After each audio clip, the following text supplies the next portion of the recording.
a gente já tinha comentado, né, você falou agora dessa questão do nazismo, né, do fascismo, né, todas essas ideologias voltando. E a gente comentou sobre aquele Paulo Bilinski, né, aquele deputado conservador, né, de São Paulo, que homenageou, né, o vovô da SS, né, o vovô da Waffen-SS que lutava lá com a milícia do Bandeira, né? E assim, você como judeu, né, e nasceu, né, na Europa, assim, o que está acontecendo? Não só ali na Europa, mas aqui no Brasil, né? O que está acontecendo no Brasil para o bandeirismo começar a dar as caras aqui? Olha, existe um problema que eu acho que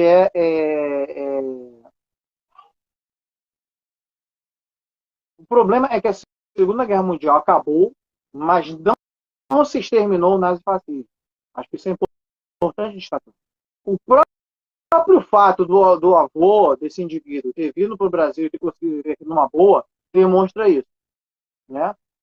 Esse delegado aí, ele faz uma reivindicação, não é uma reivindicação à toa, gente, né? Se tem focinho de porco, orelha de porco, rabo de porco e grune como porco, é porco. Então não adianta o cara falar assim, não, mas o meu avô era nacionalista. Se seu avô, se ele lutou contra os soviéticos, primeiro eu queria corrigir uma imbecilidade que ele falou. É uma pena que não teve nenhum parlamentar de esquerda para chegar e rebater. Ele falou uma imbecilidade. Meu avô lutou contra a invasão dos comunistas soviéticos. Cara, eles não podem invadir um país que é deles. Então, quer dizer que se eu mandar aqui o exército ali para a Amazônia para ajudar a defender a Amazônia, estou invadindo a Amazônia? Não, a Amazônia brasileira é do Brasil, né? Então, de onde vem essa estupidez? Entendeu? A Ucrânia era parte da União Soviética. Até 39, parcialmente. Depois de 39, toda ela passa a ser da União Soviética. Acabou. A Ucrânia fez parte da Rússia desde estava dentro do Império Russo, tem memoriais. A primeira capital do que se começou a chamar Rússia foi Kiev. Então o cara já fala uma baboseira.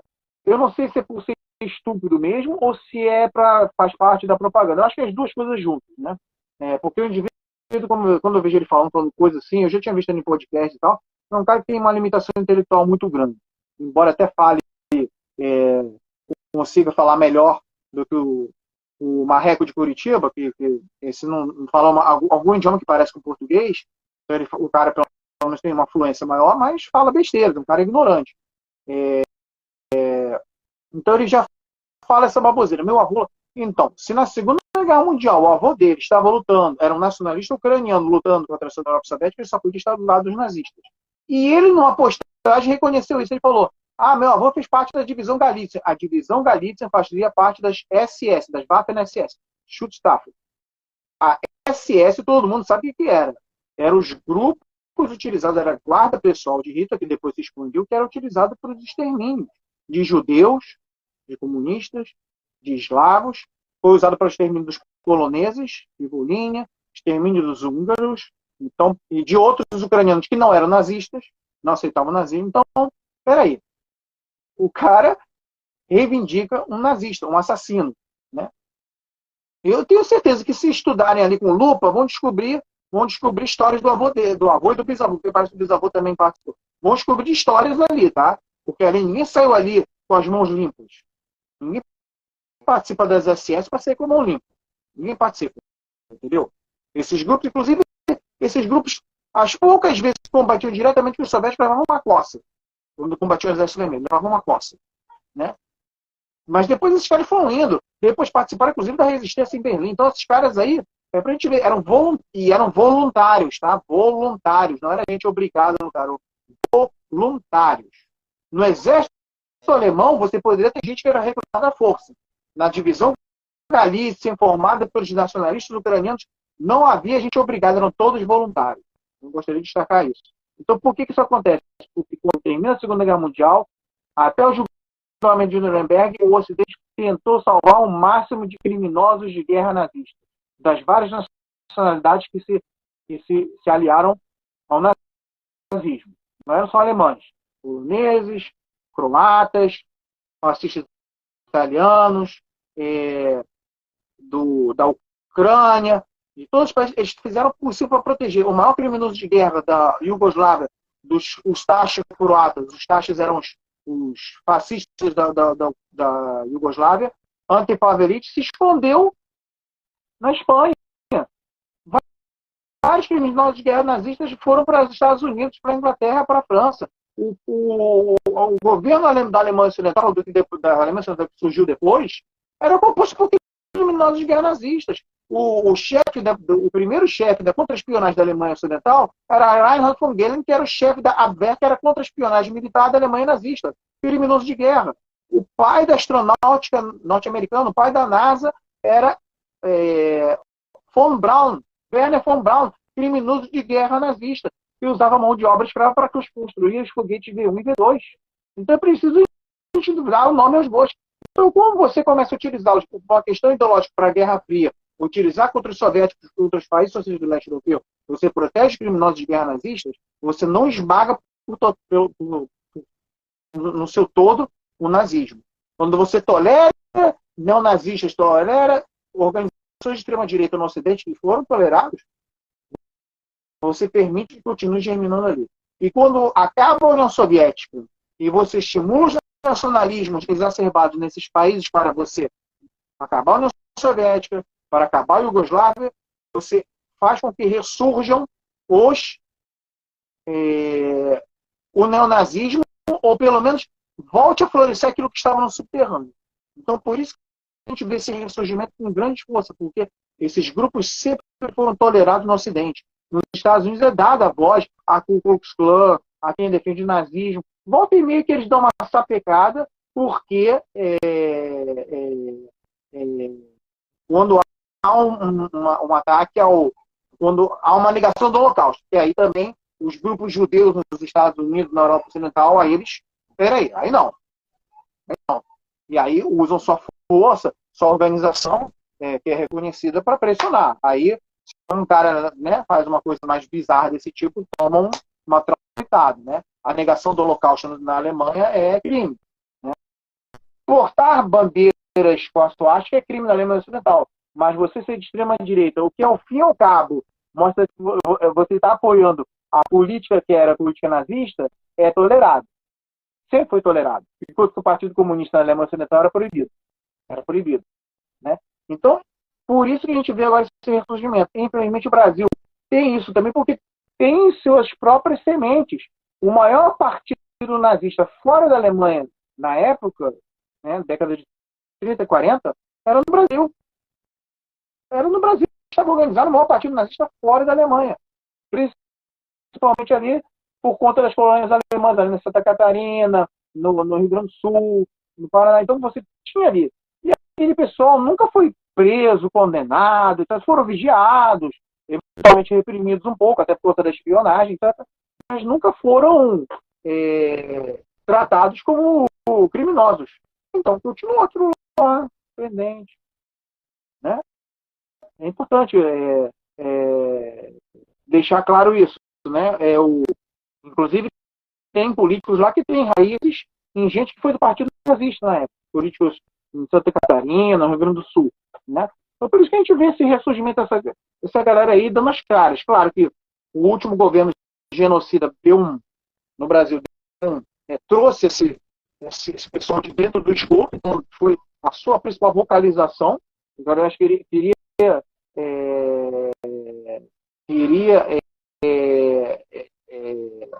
lembrar que vários membros do governo do genocida faziam referências nazistas.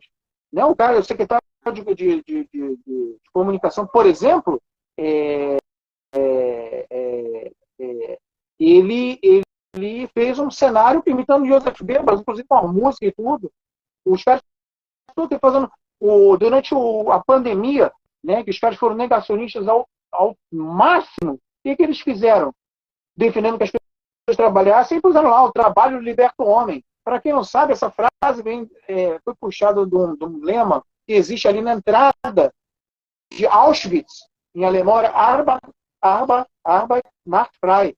O trabalho liberta.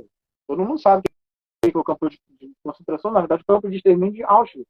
Então, esse governo também trouxe para si, se aliou a governos fascistas e de extrema-direita no mundo, na Europa principalmente, que reivindicam esse passado nazifascista.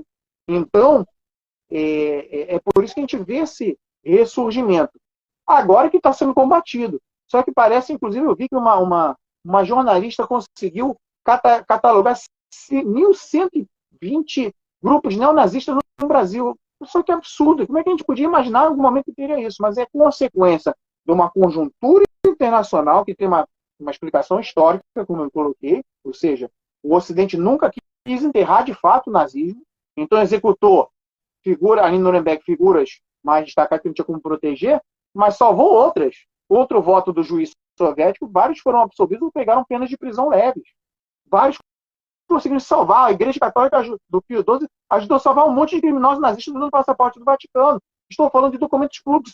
Isso não é conspiração, gente. Isso são documentos dos próprios arquivos desses países, inclusive do Vaticano. Ajudaram a salvar. Os caras vinham principalmente para a América do Sul, Bolívia, Argentina. O Brasil abrigou Joseph Mengele. Na Bolívia estava Klaus Barbie, o açougueiro de Lyon. Então você vê que esses caras todos foram trazidos, foram protegidos pelo Ocidente. Mussolini, ele estava fugindo disfarçado de soldado alemão, no meio de tropas alemãs, ele estava tentando se entregar para os ingleses e americanos, porque sabia que poderia ser salvo. Porque não era grotesco como o próprio Hitler. Por azar dele, ele foi capturado pelos guerrilheiros italianos. E sabendo que isso poderia acontecer, eles executaram de imediato. Não quiseram nem julgar. Foram lá e executaram. Falaram, não, se deixar, o Ocidente o salva. Executa logo. Executa logo. Entendeu? E dizem que, inclusive, o fato dele ter sido executado tão rápido, pendurado, de cabeça para baixo, numa praça, etc., exposto à revolta popular, foi o que estimulou Hitler a se suicidar, que ele não queria ser capturado e passar por alguma coisa parecida. Né? O que dizem. Né? Aí há várias teses e teorias que existem. Né? Então, acho que era importante dar essa resposta, mas uma resposta completa. Ou seja, o negócio começa lá atrás, com a salvação dos nazistas e dos fascistas, abrigando-os, ou escondendo-os, ou abrigando-os formalmente nos estados da Europa Ocidental, ou da América do Sul, ou deixando eles no subterrâneo, usando-os como espiões, como terroristas, né, em várias posições. Então, ali começou isso com a tolerância da extrema-direita no Ocidente, e depois com a ascensão definitiva de governos de extrema-direita, por quê? No caos que está a Europa, na debacle econômica que ela sofre há décadas, né, várias crises, etc., e sufocando-se as opções da esquerda, só surge como opção a extrema-direita. E aí a extrema-direita sabe dialogar. Essas pessoas que estão ali, você não pode...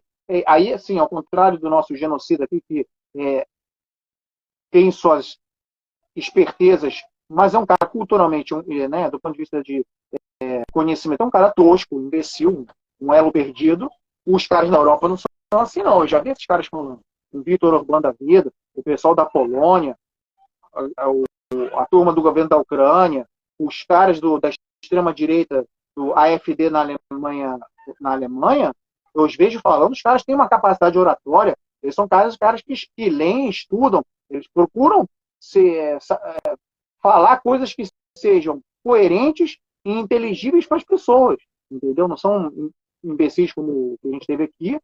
Então, na ausência de opções de esquerda que são sufocadas ou cooptadas nos países da Europa, a extrema-direita está crescendo. E a gente vê cada vez mais esses símbolos crescendo, a reivindicação dos colaboracionistas, a reivindicação dos nazistas, a destruição dos monumentos soviéticos, dos monumentos aos soldados libertadores, etc, etc. Né?